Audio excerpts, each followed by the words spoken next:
उत्तर प्रदेशના પ્રયાગરાજમાં યોજાનાર કુંભ મેળાની તૈયારીઓ શરૂ થઈ ગઈ છે ત્યારે આ કુંભ મેળો હરિત કુંભ મેળા બને તે માટે આરએસએસ દ્વારા અનોખું અભિયાન હાથ ધરાયું।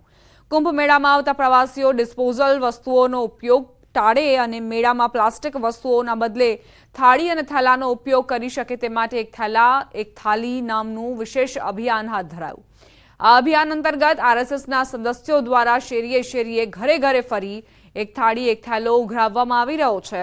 આ થાળી અને થેલો પ્રયાગરાજ ખાતે મોકલવામાં આવશે। આ અભિયાન થકી જે પ્રતિદિન 1200 ટન કચરો ખાદ્ય સામગ્રી સહિતનો થાય છે તે ઘટે તે માટે આ વિશેષ પ્રયાસ હાથ ધરાયો।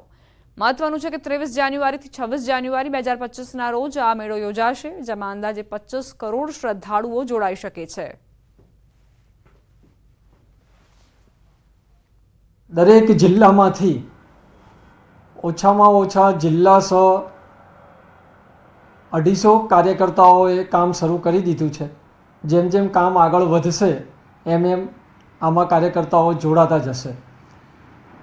આ અભિયાન અમે 6 ડિસેમ્બર સુધી ચલાવવાના છીએ। 6 ડિસેમ્બર પછી જે પ્રયાગરાજમાં જે સ્થાન નિશ્ચિત થયું છે ત્યાં અમે એને ટ્રાન્સપોર્ટમાં મોકલવાના છીએ। 13 જાન્યુઆરી 2015થી ઉત્તર પ્રદેશમાં આવેલા પ્રયાગરાજ ખાતે કુંભ મેળો જે છે તે યોજાવા જઈ રહ્યો છે ત્યારે આ કુંભ મેળો જે છે તે હરિત કુંભ મેળો બને તે માટે થઈને એક વિશેષ અભિયાન જે છે તે હાથ ધરવામાં આવ્યું છે અને આ અભિયાન આરએસએસ દ્વારા હાથ ધરવામાં આવ્યું છે। આજથી આ અભિયાનનો પ્રારંભ થઈ ચૂક્યો છે એટલે કે અભિયાન અંતર્ગત થાળી અને થેલો જે છે તે ઉઘરાવવામાં આવી રહ્યો છે। લોકો શ્રદ્ધાળુઓ જે છે તે આ અભિયાનમાં પણ સહભાગી થઈ રહ્યા છે એટલે કે નવી થાળી અને થેલી જે છે તે ખરીદી અને એક જગ્યાએ એકત્ર કરવામાં આવી રહી છે। 50,000 જેટલી થાળી અને થેલી ગુજરાતમાંથી પ્રયાગરાજ તરફ જાય તે પ્રકારના આશ્રય સાથે અભિયાન જે છે તે આરંભાયું છે। 6 ડિસેમ્બર સુધી આ અભિયાન જે છે તે ચાલશે અને તેમાં શ્રદ્ધાળુઓ જે છે તેની માટે થઈ અને થાળી અને થેલો જે છે તે ઉઘરાવવામાં આવી રહ્યો છે। મહત્વનું એ છે કે 10,000 ટન જેટલો એવરેજ કચરો જે છે તે જે ખાદ્ય સામગ્રી માટે વપરાતો હોય છે તદુપરાંત ત્યાં પ્લાસ્ટિક અને તેનું પ્લાસ્ટિક મુક્ત આ સમગ્ર જે કુંભ મેળો જે છે તે રચાય તે માટે થઈને આ વિશેષ અભિયાન જે છે તે હાથ ધરવામાં આવ્યું છે। મહત્વનું સાથે સાથે એ પણ છે કે ગત વર્ષોની અંદર જે મેળો જે છે તે યોજાતો હતો તે અંતર્ગત એવરેજ 10,000 ટન જેટલો કચરો જે છે તે એકત્ર થતો હતો। ત્યારે આ કચરો પ્રતિદિન જે એકત્ર થતો કચરો જે છે તે ઘટે અને લોકો થાળી અને થેલાનો ઉપયોગ કરી અને પ્લાસ્ટિક મુક્ત તદુપરાંત હરિત કુંભ મેળો રચાય તે માટે થઈને આ વિશેષ અભિયાન જે છે તે હાથ ધરવામાં આવ્યું છે અને આ અભિયાનનો આરંભ થઈ ચૂક્યો છે। ગુજરાતમાંથી 50,000 જેટલી જે થાળી અને થેલી જે છે તે પ્રયાગરાજ ખાતે આવનારા દિવસોની અંદર મોકલવામાં પણ આવશે। હરીશ શર્મા સાથે ગૌતમ શ્રીમાળી, ન્યૂઝ 18 ગુજરાતી, અમદાવાદ। વડોદરાની એમએસ યુનિવર્સિટી જે A+ રેન્ક ધરાવે છે તમને જાણીને નવાઈ લાગશે કે આ A+ રેન્ક ધરાવતી યુનિવર્સિટીની સુરક્ષા રામ ભરોસે છે। યુનિવર્સિટીમાં 40,000થી વધુ વિદ્યાર્થીઓ અભ્યાસ કરે છે। રોજ હજારોની સંખ્યામાં વિદ્યાર્થી અને વિદ્યાર્થીનીઓ યુનિવર્સિટી કેમ્પસમાં આવતા હોય છે। યુનિવર્સિટી કેમ્પસમાં લાગેલા 250 સીસીટીવી કેમેરામાંથી 200 સીસીટીવી બંધ હાલતમાં છે। માત્ર 50 સીસીટીવી કેમેરા ચાલુ છે જેને લઈ યુનિવર્સિટીમાં ભણતા વિદ્યાર્થીઓ સત્તાધીશો સામે સવાલ ઉઠાવી રહ્યા છે।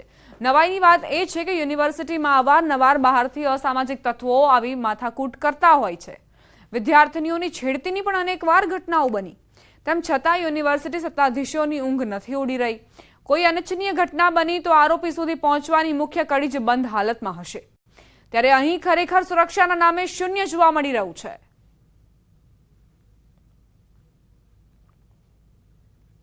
એમએસ યુનિવર્સિટીમાં હમણાં થોડા ટાઈમ પહેલાની જ વાત કરીએ તો સાયન્સ ફેકલ્ટી અને આર્ટ્સ ફેકલ્ટીના બહાર એક જ દિવસમાં 2 એક્ટિવા ચોરી થઈ ગઈ જેમાંથી એક એક્ટિવા તો પ્રોફેસર ખુદની હતી તે પણ તેમ છતાં કેમેરા બંધ હાલતમાં હોવા છતાં તે ચોર કોણ હતું તે પકડાયો નહીં। એના પછી આપણા લાઇબ્રેરીની બહાર એક વિદ્યાર્થીની ડેકીમાંથી પાકીટ અને મોબાઈલ ચોરી થઈ ગયા।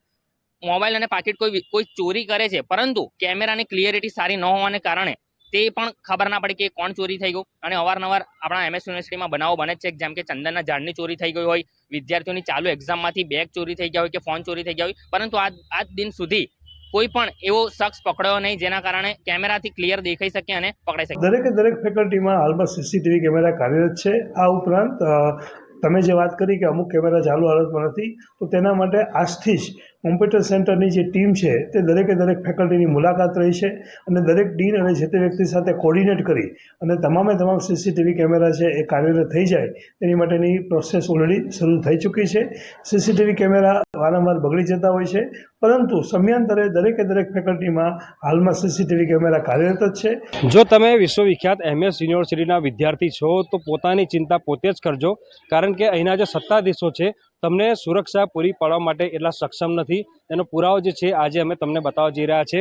અત્યારે તમે દ્રશ્યો જોઈ રહ્યા છો, આર્ટ્સ ફેકલ્ટીના દ્રશ્યો છે. અને મહત્વની વાત કરીએ તો જ્યારે કોઈ ઘટના કે દુર્ઘટના બનતી હોય ત્યારે જે સીસીટીવી કેમેરા છે તે ખૂબ જ મહત્વની ભૂમિકા ભજવતા હોય છે. પરંતુ આ જે સીસીટીવી કેમેરા છે તે યુનિવર્સિટીના VCની જેમ આંધળા હોય તેમ લાગી રહ્યું છે. ઉલ્લેખનીય બાબત છે કે વિજિલન્સની ટીમ અગાઉ જ્યારે હતી ત્યારે સતત મોનિટરિંગ થતું હતું, વિદ્યાર્થીઓની જે ગતિવિધિ છે તેના પર નજર રાખવામાં આવતી હતી. પરંતુ આજે VC છે તેમના મનસ્વી વલણના કારણે જે વિજિલન્સની ટીમ છે તેનું વિસર્જન કરવામાં આવ્યું. સિક્યુરિટી ગાર્ડ છે, પરંતુ તેમાં પણ બહુ મોટો અભાવ જે છે તે જોવા મળી રહ્યો છે. પૂરતી સંખ્યામાં સિક્યુરિટી ગાર્ડ નથી. સીસીટીવી કેમેરા છે તો તે બંધ હાલતમાં છે. એટલે જો વિદ્યાર્થીઓએ પોતાની સુરક્ષાની ચિંતા કરવી હોય તો પોતે જ ચિંતિત બનવું પડશે, કારણ કે યુનિવર્સિટીમાં વિદ્યાર્થીઓની સુરક્ષાનું ધ્યાન રાખે તેવી કોઈ પણ પ્રકારની વ્યવસ્થા અહીંયા જોવા નથી મળતી. હાર્દિક દીક્ષિત, ન્યૂઝ 18 ગુજરાતી, વડોદરા. મહીસાગર જિલ્લાના ખાનપુર તાલુકામાં વર્ષોથી આદિવાસી હોવાનું પ્રમાણપત્ર ન મળતા શિક્ષણનો બહિષ્કાર કરી ખાનપુરના 21 ગામના વાલીઓએ પોતાના બાળકને શાળામાં જતા બંધ કર્યા. અનેક આંદોલનો કરવા છતાં પણ જાતિના દાખલા ન મળતા આ વખતે આદિવાસી લોકો અડગ રહી નવું આંદોલન શરૂ કર્યું છે.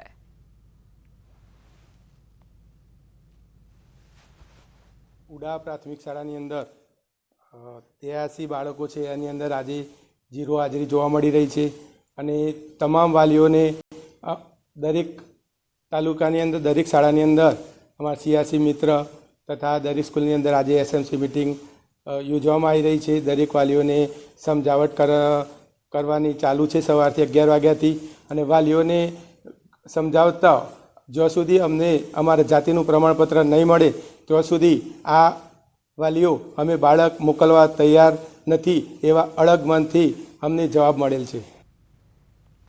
વાલીઓ દ્વારા પોતાના બાળકોને શાળામાં મોકલતા બંધ કરી દેવામાં આવ્યા છે. વાલીઓ દ્વારા પોતાના બાળકનો અભ્યાસ બંધ કરી દેવાયો છે.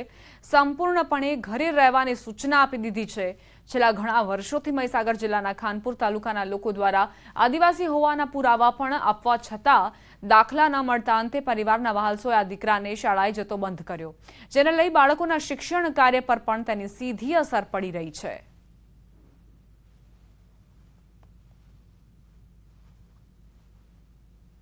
ખાનપુર તાલુકો મહીસાગર જિલ્લાની નવાગામ પ્રાથમિક શાળા છે. અમારી પ્રાથમિક શાળામાં આજે 214માંથી 17 બાળકો હાજર છે. એમાં અત્યારે SC બાળકો અને OBC બાળકો હાજર છે. ST બાળકો શાળાએ આવી રહ્યા નથી. શાળાના શિક્ષક મિત્રોએ વારંવાર ગામમાં જઈ અને વાલીઓ સમજાવવા માટે પ્રયત્ન કર્યો છે, વાલી સંપર્ક કર્યો છે. તો એમના તરફથી અમને એવું જાણવા મળ્યું છે કે એમના બાળકોને જાતિના પ્રમાણપત્ર મળતા નથી, એટલે વાલી મિત્રો બાળકોને શાળાએ મોકલવાની ઘસીને ના પાડી રહ્યા છે. મહીસાગર જિલ્લાના ખાનપુર તાલુકાની અંદર દાખલાનો જે પ્રશ્ન છે તે ફરી ઉદ્ભવ્યો છે.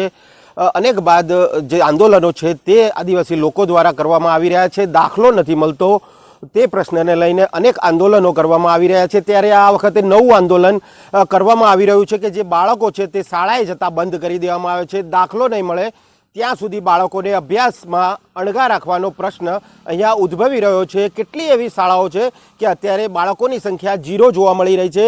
કેટલાક બાળકો છે કે અહીંયા ચોરાની અંદર જે ગામ આવે છે ત્યાં બેઠા છે. તેમની સાથે વાત કરીશું.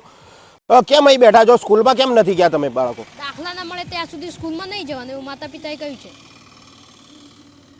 કેટલા દિવસથી તમે જતા નથી અત્યારે સ્કૂલની અંદર? 4 દિવસથી. જ્યાં સુધી દાખલો નહીં મળે ત્યાં સુધી બાળકો સ્કૂલે નહીં જાય તેવું માતા પિતા દ્વારા જણાવવામાં આવી રહ્યું છે. કેટલાક ગ્રામજનો છે તેમની સાથે સીધી વાત કરીશું. બેન, શું કહેશો? બાળકોનું ભવિષ્ય બગડી રહ્યું છે, એક બાજુ સ્કૂલે જતા નથી બાળકો, શું પ્રશ્ન છે? અમારો પાયાનો પ્રશ્ન છે આદિવાસીના દાખલા, જે અમને નથી મળતા. સરકારશ્રી અમને દર વખતે આંદોલન કરીએ છીએ ત્યારે એક જ પગથિયું ચડાવીને અમને મૂકી રાખે છે કે તમને આપી દઈશું. આ વખત અમારે સરકારશ્રીને એ જ જણાવવું છે કે જ્યાં સુધી અમને જાતિના દાખલા નહીં મળે ત્યાં સુધી અમે બાળકોને મોકલશું નહીં. જ્યાં સુધી જાતિના દાખલા નહીં મળે ત્યાં સુધી બાળકોને નહીં મોકલીશું. શું કહેશો? દાખલાના અનેક આંદોલનો કરવામાં આવ્યા, સરકારશ્રી દ્વારા વાયદા વચન પણ આપવામાં આવ્યા હતા. કેવા વાયદા વચન હતા અને કેટલા આંદોલનો કર્યા છે અત્યાર સુધીમાં? અત્યાર સુધી વાત કરીએ તો ઈસવીસન 1979થી અમારો આ પ્રશ્ન ચાલે છે. 1979થી અમારા વડીલો વારંવાર આ માગણી કરતા હતા. 1979માં ફર્સ્ટ ટાઈમ માગણી કરવામાં આવી ત્યારે જે તે સરકારે અમને દાખલા આપવાનું ચાલુ કરી દીધું. પરંતુ 2005 પછી ખોટા સર્વે કરીને ખોટા વાયદા કરીને 2005થી અમારા બાળકોને સદંતર દાખલા આપવાનું બંધ કરી દેવામાં આવ્યું છે. સ્કૂલો આવેલી છે ખાનપુર તાલુકામાં અને કેટલી સ્કૂલોમાં અત્યાર બાળકો નથી જતા, ઝીરો હાજરી જોવા મળી રહી છે? 135 સ્કૂલો શાળા આવેલી છે. સ્કૂલો એમાંથી 60 સ્કૂલોના બાળકો 0 સંખ્યા છે, જ્યાં એક પણ બાળક જતું નથી. જે બાળકોની જ્યાં સંખ્યા વધારે છે એવી સ્કૂલોની અંદર કોઈ બાળક જતું નથી અને જે સ્કૂલોમાં બાળકો દેખાય છે તે અન્ય જાતિના છે. આ વખતે જે આંદોલન લીધું છે આદિવાસી લોકોએ, ખાનપુર તાલુકાના આદિવાસી લોકોએ, કે જે દાખલો નહીં મળે ત્યાં સુધી શાળાએ બાળકોને નહીં મોકલીશું તેવા અડગ જોવા મળી રહ્યા છે. મિતેશ ભાટિયા, ન્યૂઝ 18 ગુજરાતી, મહીસાગર. હવે શાળામાં પણ ઓછી હાજરી જોવા મળી રહી છે ત્યારે દિવાળી બાદ વેકેશન ખુલતા જ વાલીઓ દ્વારા કેટલીક શાળાઓમાં આવેદનપત્ર આપી પોતાના બાળકોને શાળાએ ન મોકલવા માટે લેખિતમાં રજૂઆત કરી છે. શાળા દ્વારા પણ વાલીઓને સમજાવવામાં આવ્યા છતાં તેઓએ પોતાના બાળકોને શાળામાં મોકલવાની સ્પષ્ટ ના પાડી દીધી.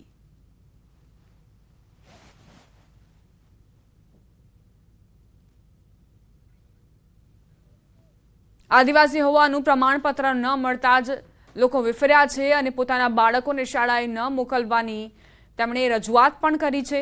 શાળાના સંચાલકોએ તેમને સમજાવ્યા છતાં પણ હવે વાલીઓ માનવા તૈયાર નથી.